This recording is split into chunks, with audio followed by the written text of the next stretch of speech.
D'abord, tout au long des luttes des femmes pour l'égalité des droits et la reconnaissance dans le domaine du sport, certaines femmes se démarquent et se sont battues pour faire la différence.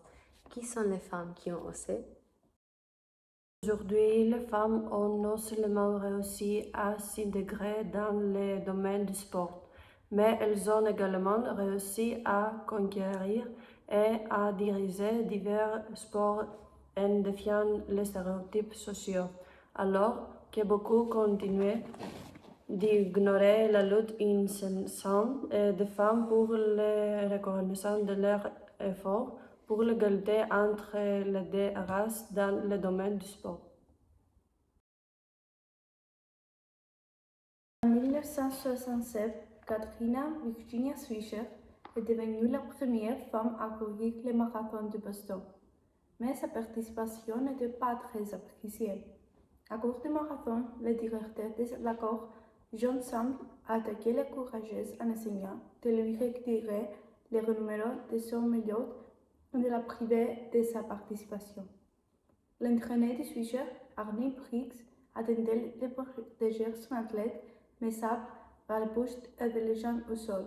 C'est alors qu'intervient le copain de Swisher, Thomas Miller, lui aussi participant à la course, qui repousse Sapp, donnant aussi à sa copine l'occasion de terminer la course. Les femmes ne trouvent pas vraiment de portes ouvertes dans leur parcours sportif. Elles ont plutôt fermé et doivent faire face à un grand nombre de discriminations et de comportements sexistes.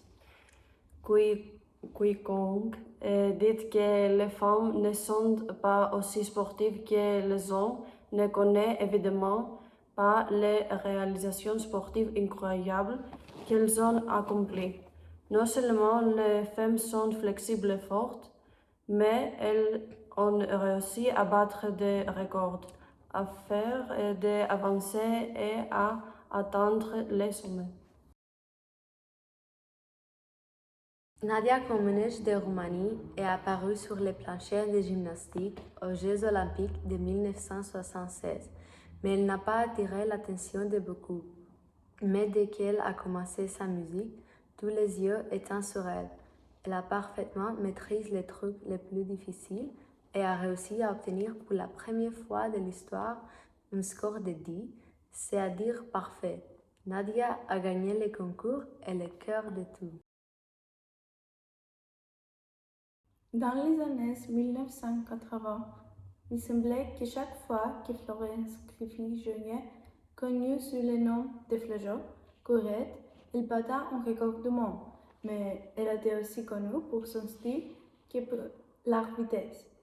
Aux Jeux olympiques de 1988, elle a réussi à remporter 3 médailles qu'il a recouvert avec ses ongles longs et brillants. Elle est décédée à l'âge de 38 ans en 1998 après une crise d'épilepsie. Les athlètes féminines américaines étaient en lice pour la médaille d'équipe olympique aux Jeux de 1996, mais l'inconversable s'est produit. Kerri Strug est tombée lors de sa première tentative sur la barre, blessant gravement sa cheville, une blessure qui limiterait la plupart des athlètes. Mais au lieu de décevoir son équipe, Strug a continué sur la deuxième tentative et a fait un atterrissage parfait sur un seul pied, assurant la victoire.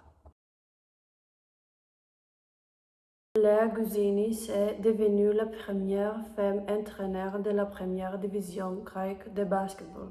Pour que cela se produise, l'entraîneur Damaroussi a été renvoyé avec une deuxième pénalité technique avec l'assistance coach et son épouse Vassilia Gouzinis, qui assume les responsabilités d'entraîneur principal. Ainsi, la technicienne de 48 ans est devenue la première femme à être nommée en tant qu'entraîneur chef dans l'histoire de la Basketball League. Malgré la défaite de l'équipe, cette apparition restera dans l'histoire. En conclusion, chaque femme, indépendamment de son âge, de sa provenance et de son milieu social, a réussi à tracer sa propre voie dans le domaine du sport. Chaque femme raconte une histoire unique, avec dynamisme et rassurance. Cependant, la femme moderne doit encore surmonter de nombreux obstacles pour reconnaître sa position dans le domaine du sport.